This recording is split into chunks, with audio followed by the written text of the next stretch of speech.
Chapter 12, 2012. Andy's Parkinson's picked up speed like a freight train crashing through our lives. Some of the alternative treatments we tried came to us through well-meaning friends. For years, we had heard about the miraculous healings facilitated by a man who was called John of God in Brazil. It was easy to look up testimonies of people who had gone to John of God for healing, received psychic surgery, and returned home free of their ailment. We were interested but couldn't afford a visit to Brazil. However, a series of coincidences was bringing us closer to him than ever before. I was due to exhibit our work in an art show in Rhinebeck, New York. Our son Brendan was living in New York City, and he agreed to help me do the show. Before heading off to New York, I looked to see what was happening at the Omega Institute near Rhinebeck, and lo and behold, John of God was going to be there. My friend told me she knew someone in Brooklyn who had purchased tickets and had an extra to sell. I bought it. It took us a while to find Andy an outfit of all white clothes, as was specified the person needing healing had to wear in the photos brought to John of God. The only white clothing Andy owned were socks. Finally, we settled on some cream-colored pants we thought could be mistaken for white, and Brendan's old Aikido practice uniform top that was rolled up on a shelf. We posed Andy in his white outfit in front of a juniper tree and took photos that I brought with me. On the morning after the show, I drove myself to Omega Institute and waited in a long line to see John of God. He looked deeply at each person who approached him and said words only they could hear, while a translator spoke in English. If the person brought photos of the ones who needed healing, he'd look at those too. Then he determined if the person should go to a separate room to await a deeper healing. When my turn came, I stood before him with the photos of Andy. I felt like I was in a vortex. I was sent to the other room to await further healing. I sat there with 50 or so other people waiting for our next instructions. It was a quiet, meditative group, and many were drinking specially blessed water out of plastic bottles with John of God labels. I was concerned about time. I had to leave by a certain time or I'd miss my flight home from New York City. I had been at the Omega Institute for many hours by then. A friend of ours had a saying, financial restrictions often have a reason for being. Listen to that. I figured the same might apply for time restrictions. I stood up and went to talk with a woman who worked there, and I explained my situation. Do not worry, she told me. If you need to leave, your husband will still receive his healing. Already the work has started, so leave the photos and your husband will feel a change in 3 days. I purchased some of the special water for $10 and left to catch my flight home. Sure enough, 3 days later, and after drinking the water, Andy had unusually lucid dreams and awakened feeling more renewed and refreshed than he had had in years. Something had happened, but the debilitating symptoms of Parkinson's continued. Although alternative healing helped Andy keep sane and away from hopelessness, we realized as the symptoms grew worse that we needed to steer ourselves towards ways that directly addressed the storm of Parkinson's. During our years of searching for ways to help Andy's Parkinson's, we came across several people who claimed to have cured themselves of the disease. There was a man from Australia who posted a video of himself online, claiming he had cured himself of Parkinson's. He now sold nutritional supplements that had helped him overcome his disease. Another friend told us there had been solid research that stationary bicycle riding changed the Parkinson's brain and massively helped symptoms. Andy rode at the gym for months every day until he got overuse injuries in both of his hips that took a long time to heal. One day we were at a hardware store looking at tools, and a nice lady asked if she could pray for Andy. Certainly, Andy responded. We never imagined that right there in the store she would close her eyes, lift her arms over Andy, and begin swaying while chanting, "Oh God, release the negative spirit and evil that is causing this man to be sick." She continued this for quite a while, and finally we left without our tools. These people popped up here and there, offering unfounded cures. As we got better at steering ourselves through the Parkinson's experience, we grew less and less interested in the "I cured myself" claims and more interested in researched methods that helped alleviate symptoms. We became more selective about how we spent our money and time. Stem cells kept coming up as a possibility. We were encouraged as we learned more about these treatments. We had met people who had undergone stem cell implantation and experienced great relief from their Parkinson's symptoms. Our journey led us to a crossroads between stem cell treatments and DBS, deep brain stimulation surgery, which had been introduced in the USA in 2002. Because Parkinson's presents itself with varied symptoms, the choice is not clear-cut. Andy's most difficult and disabling symptom was his extreme tremor. He also had trouble with rigidity and freezing, and he hadn't been able to smile at all for years.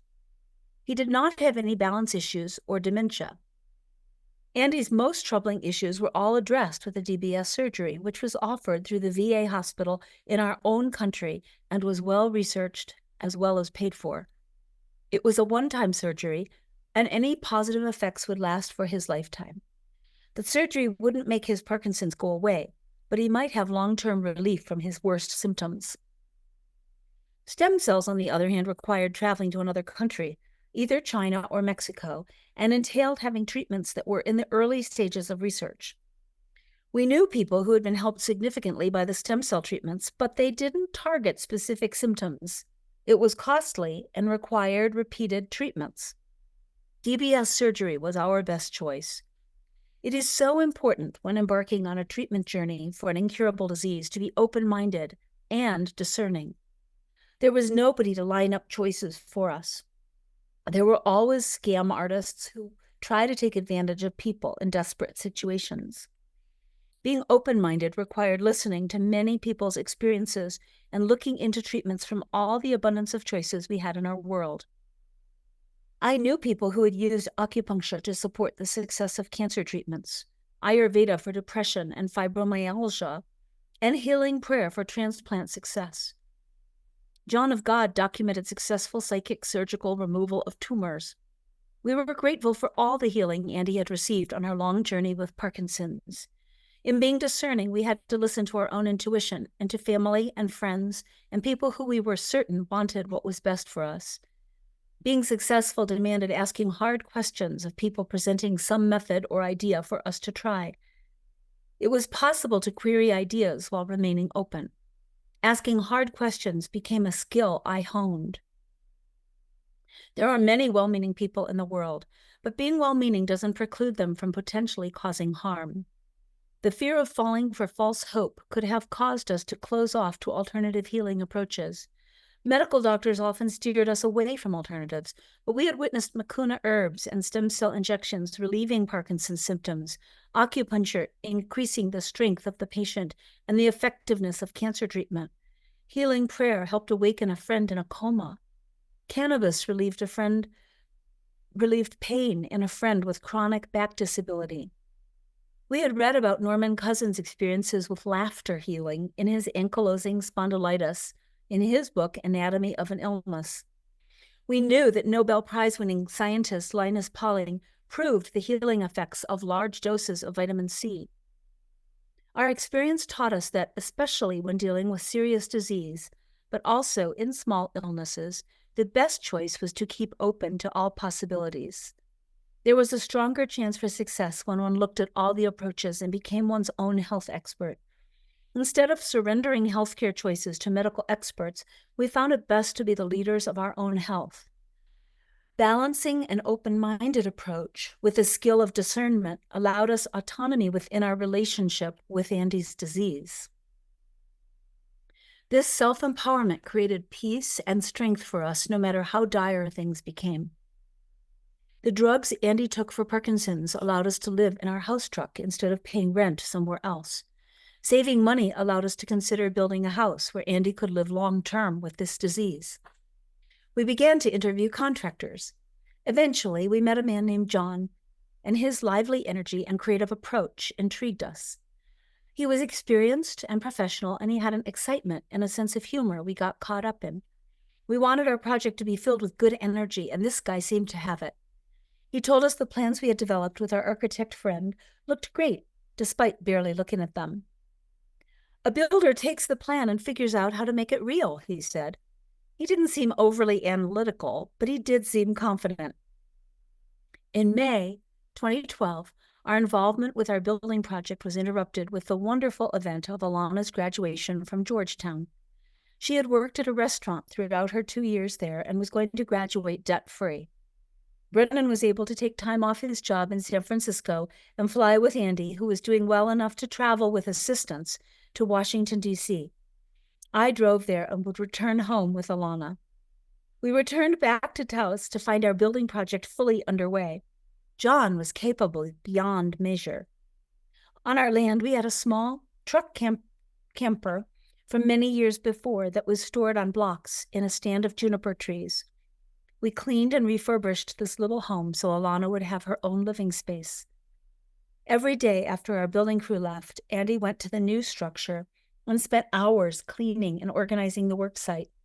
He vacuumed the never-ending sawdust, made piles of fallen nails and screws, and filled plastic garbage bags with debris to either recycle or take to the dump. He was an important part of the project. My life was filled to the brim with creating welded bronze jewelry and continuing massage work trips while doing my part to keep the house building going. I kept track of finances, making sure we had cash to pay our builders at the end of each week. We knew we'd need to get a mortgage after our project was completed, but there was an unfortunate situation that prevented us from using the services of a bank for our construction loan. Our property was part of the Hondo land grant from the King of Spain to the Hispanic families in northern New Mexico in the 1500s. Some of their ancestors were contesting the rights of ownership of thousands of homes located in this historic area. No bank would work with us, and we all had to wait many years as the case wound its way through the system. Because of this holdup, we chose to use banks in a different sort of way. We financed our home using promotions offered by our credit cards, taking out loans with zero interest for 12 or 18 months in exchange for small fees. At one point, I think we had 8 credit cards, and I was responsible for keeping up with the minimum payments and making sure we didn't exceed our own financial abilities. Because we were registered as owner-builders, we had to get the permits and call for the inspections, in addition to making all the choices as they came up. John led us through this process, and we were able to do it successfully only because of him. Building our house was a lot to manage and taught us valuable lessons in patience and creative financial management. India, 2012. During that summer of building, Alana and I went to India yet again. One of the great aspects of leaving Andy to go to India at that time was that our building crew would be there almost every day. The guys cared enough about Andy to check in on him and to step up if he had a need, and we hadn't hired someone to help him with. We were going for a month and hoped to locate a lot of the children we knew from the orphanage who would return to their homeland of Ladakh. First, we were going to visit the orphanage in Dehradun for 2 weeks and then to Ladakh for another 2 weeks. We were never confused when the Dehradun orphanage directors told us that the children who had left were doing poorly, and if we looked for them in Ladakh, we would cause trouble for their families. This was confusing to consider. Tashi, a lovely Buddhist man, picked us up in Ladakh, then took us to our hotel room. We met him out on the terrace for tea and to discuss our upcoming weeks there. We don't want to look for the children, I informed Tashi. We were told at the Dehradun orphanage that doing so will cause much trouble. People will get hurt, and we don't want that. Who told you these lies? He asked. All the children from the orphanage school are doing very well. As his face became more serious and his eyes darkened with sadness, he said, Now I must show you the truth, and we will find at least some of the children. All over the world, people live their lives based on either fear or love. Sometimes there's overlap as circumstances and events challenge us. The 2 worlds we had entered in India, the orphanage in Dehradun and the children we knew in Ladakh, had become conflicting, and we felt caught in the middle. We chose that day to let go of the confusion and fear that the owners of the orphanage had put upon us and move into the hope and love offered in that moment by Tashi. We had to choose, and we knew there was no going back. Our choice was fully confirmed as we found many of the children we knew, and they shared with us their struggles to catch up in their schoolwork. Contrary to what we had been led to believe, The kids' schooling had slipped while at the orphanage. Our loyalty and trust shifted away from the orphanage to the Ladaki families and schools. Our eyes had been opened to what was true, and we responded accordingly. In the years to come, we sponsored many of these kids with tutors and tuition, and they remain our friends even as they've grown to be adults.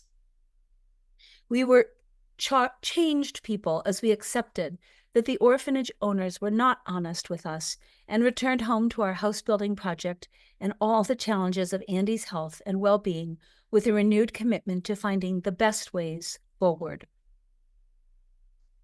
Taos, 2012.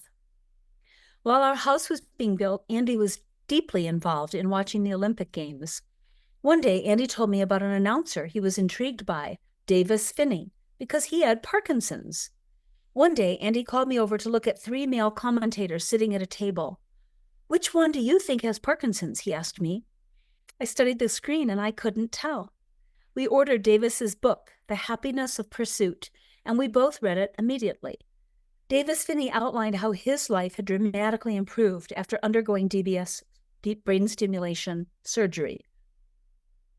Every couple of weeks, I would redo all the numbers and finances of our building project, comparing our projected numbers with what had really happened, and readjusting our financial and building plans as needed.